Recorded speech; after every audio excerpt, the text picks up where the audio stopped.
Okay, whenever you're ready. Well, let me think for a second. We're de-stickering the pack because I said we are. And then today we're going to check the kiln. 4, 3, 2. It's too much pressure, Steve.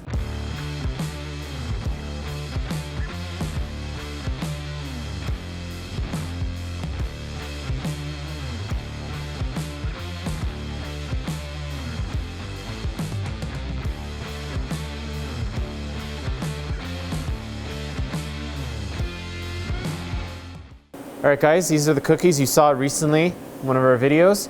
So they're at the point now where we've taken them out of the form, not out of the form, but off the HDPE sheet.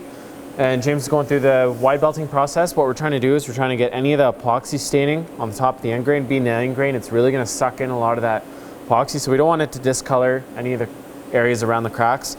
So James is sanding it right now through the wide belt so we can start hand sanding it with our Festool Rotex sanders. And then we're going to be putting the Rubio monocoat on this. So they're going through the big sanding stage today. They're going to keep throughout the week, going to be sanded at when we get some time, and finishing. So really cool pieces, and they got some hairpin legs that we're going to be putting on as well. So let's keep looking what we got going on. Hey everyone, it's Troy from Legacy Lumber here. Good spring Monday morning. We're de-stickering some walnut packs that we got in a couple weeks ago. We're going to put them through the planer maybe later today. But more exciting news is our conventional kiln seems to be ready. We've had some 5/4 walnut in there for about 2 months now, and with the new fans, it's looking to be pretty dry, so we're going to go check that out in an hour or so. All right, and this is a project we don't do quite often. This was a little cabinet that was made from someone a long time ago, and they had this piece in storage, and the top got a little bit of damage, and they're looking for it to get refreshed, refinished, so we're actually going to build a new top for them. So we're going to remove this old top off of here, and we're going to make them a whole new top out of some dimensional walnut and completely bring this unit back to life. So this is another job we got going on. All right, so we just finished de-stickering our 8/4 walnut. Now we're going to start unloading our conventional kiln here. All we have in here today is 5/4 walnut, and it's been about 2 months, so Paul just installed the new fans, and they work pretty good. It saved us about 15 days, maybe 20 days it saved us, so we're going to take it out and load it up with some 8/4 Western red cedar, and that's it. Opening it up. Opening the hatch.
Hey everyone, we got a new wall art piece here. This is a design we're doing for a customer that they sent us a picture of what they liked, so we drew it up on the computer, laser engraved it, which we got some great footage of that, which you're gonna see if you already haven't. So simple, 3mm plywood, everything is laser cut, so all the corners are really nice, crisp and tight. Now there's 2 other ones that are gonna go with this. Now we also did some samples for them. These are the 2 stains, which we're gonna blend together and kind of get it halfway in the middle of this. So we're gonna do that today. We're gonna stain this one, we're gonna stain the other 2, then we're gonna deliver it tomorrow. So nice different job for us to do. Something we're gonna have on our online website soon, available to everyone. So keep watching, keep waiting, and we're gonna have it for you. Hey guys, it's Troy from Legacy Lumber. We emptied our conventional kiln yesterday, but we got some 5/4 walnut here now, and we're gonna get it planed.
All right, and this is the table we got here. This is actually a table we made a couple years ago and was actually Paul and Amy's dining room table. We originally had it sold to a customer, but that sale fell through. So we're just refinishing the bottom. We're gonna flip it over, refinish the top, and then this is gonna be back for sale online because it's out of their home, so it's ours to sell now. So sorry, Paul, sorry, Amy.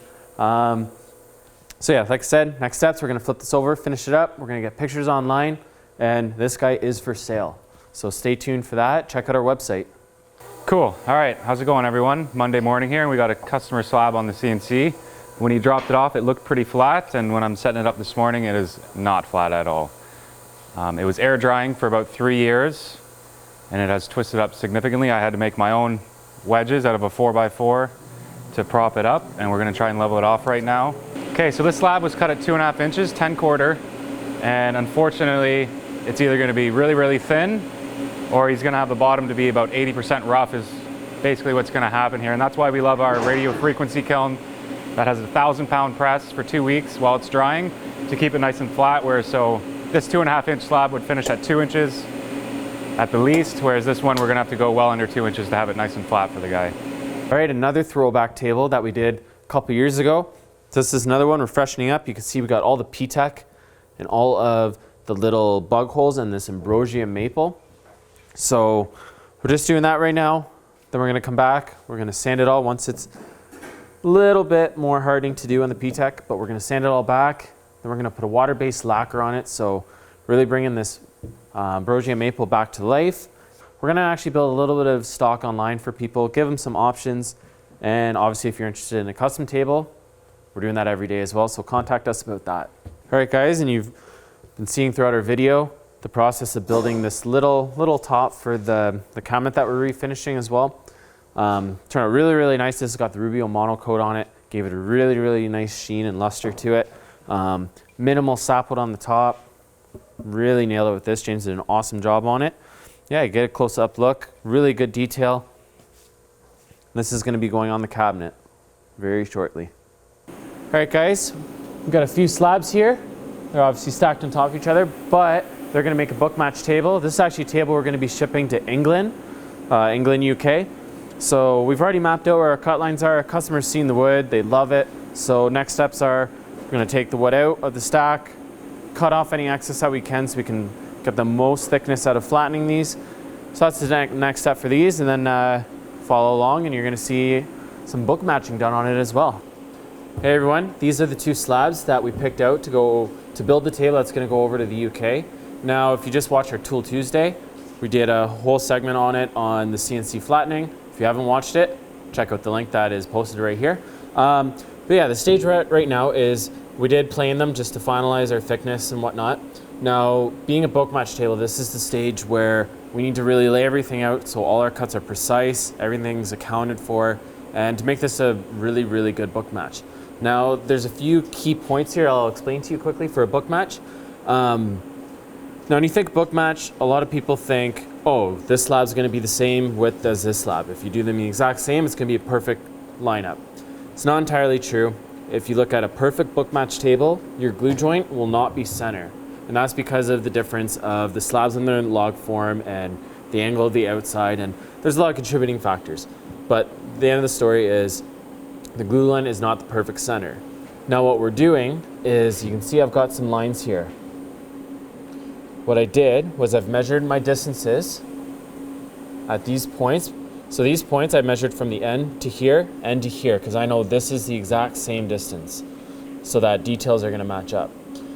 Now I also measure from my outside to here and outside to here, just to make sure I'm in the ballpark of what I want my final width to be. But the key point here is I need to measure from this outside edge to my line. Outside edge to my line, which is really the inside of the table. I'm not referencing the actual outside of the table. All this is done on the inside because all our critical points that need to line up are on the inside of the table. So these are matched up. These points here where the table is going to be cut. In this particular spot where there's a bit of a crotch where the tree was splitting. These spots here, if I line everything up properly, on the cut line from our point there to our point here is the exact same as here to here. And you can look down the table. Every table is going to be different with little characteristics that you want to line up. But you can look at things like your sap line, how it kind of runs here, how it runs here. You're measuring and making sure that all your lines, this outside line's a little squiggly line. That was the first one, it was wrong, so we adjusted it. You want it to be very similar to this one on here at the exact same measurement and length of the table, so that everything weaves in and out really perfectly.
All right, it's Troy from Legacy Lumber again here today. Nice sunny 18 degrees, a bit hot for me, but we're gonna unload the kiln anyways and try not to get too sunburnt. So generally it takes about 2.5 weeks for this to dry. We had a little issue this time. Our vacuum pump exploded halfway through, so this one was about 3 weeks, almost a month in there. But we fixed the vacuum pump and got the rest of this wood dry. So this one was a bit of a mixed bag. We have 2 walnut boules, a maple boule, and some Douglas fir, I think. Each wood species takes a different amount of time, so when you have 3 different kinds of wood or 4 different kinds of woods, it's kind of funny how long it'll take sometimes. Regardless, all different woods here are now below 10%, around 6 to 8, which is right where we like to have it.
All right guys, we're back to this table. You saw James spraying it recently with the water-based lacquer. So it's all finished nice on the top. Now we're at the stage where we're just laying out our wishbone legs. We're putting in our rampant inserts. We already have C-channel in it, which you can get at Concept 13. Go pay Rob a visit or shoot him an email online. So we've got everything all situated here. Everything's all lined up. So we're at the point now where we can load up the truck, because this is going back up to Paul and Amy's place. This is going to be their dining room table. So we're going to get it up there, situate it in place, because they don't have a table right now. So hopefully they can have dinner again tonight once this is up there. So Paul and Amy, this table's for you. All right, Andy showed you guys the empty kiln. Now we're gonna load it up with this big silver maple tree. It's personally the biggest tree I've put into the kiln so far. It's 13 feet long and consistently over 40 inches wide, and it's gonna make some great single slab dinner tables.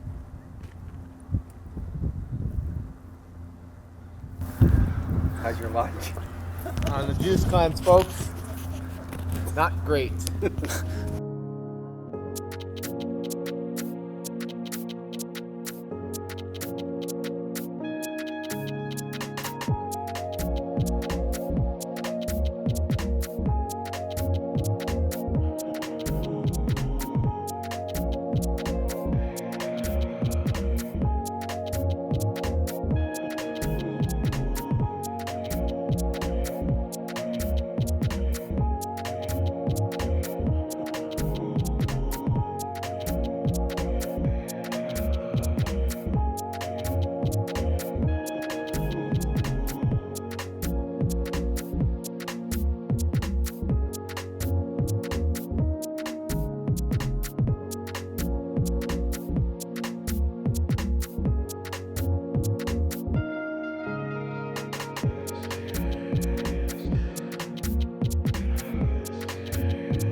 Okay guys, and the last thing we're going to show you today before we get right back into work, making some noise, is this is the last stage of the cabinet refinish. That's what we're doing.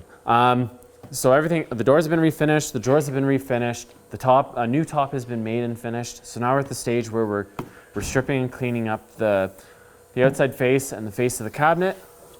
And what we found out yesterday, which was really good news, that it's not veneer, it's two solid pieces. So James is going to be sanding this. It looks like he's already started a little bit. So he's going to be sanding the face. He's going to be sanding this side, and then we're going to be reapplying with the Rubio mono coat. Once that is done, we're going to reinstall the top on it. And from there, we're going to put all our doors back on. We're going to put all our hardware back on. And this thing's going to look just brand new essentially. And it'll be ready for the client to get. So James is going to hook up his sander, get it sanding, and then we're gonna get some finish on for you. All right, everybody, that's the end. That's our second weekly Woodworking Life vlog. Hope you guys enjoyed it. I certainly enjoy the format a lot better. It shows you a lot more what goes on a weekly basis, and you can follow along projects to more completion, which is nice. So we'll be continuing with these weekly vlogs. Hope you like them. Thanks for tuning in. We really, really appreciate it. And I gotta say thanks to my team. Like, after watching the vlog, they're obviously super hard workers. I think we can all agree Troy is an artist with our telehandler. The way he loads that vacuum kiln completely by hand. And guys, those are 13-foot long, 44, 52 inch wide, 3 inch thick slabs. I don't know the math on it, but I know it equals insanely heavy. And the way he's able to maneuver the slabs and get them placed onto the kiln. They're green too, right? So like, dried wood versus green wood is just crazy, the difference in weight. So thanks to Troy, and give him a shout out in the comments below. I know he's not full of energy on the camera, but he certainly gets things done around here. Justin and James in the shop too, they've been working hard. Looks like they do get a lot done on a week. I kind of like the weekly vlog. I can keep an eye on all the employees. Maybe this is a really, really good idea. Oh yeah, I'm gonna like this. That's it. I'm gonna stop rambling. You guys just watch this video. Thank you so much as always, and make it a great one.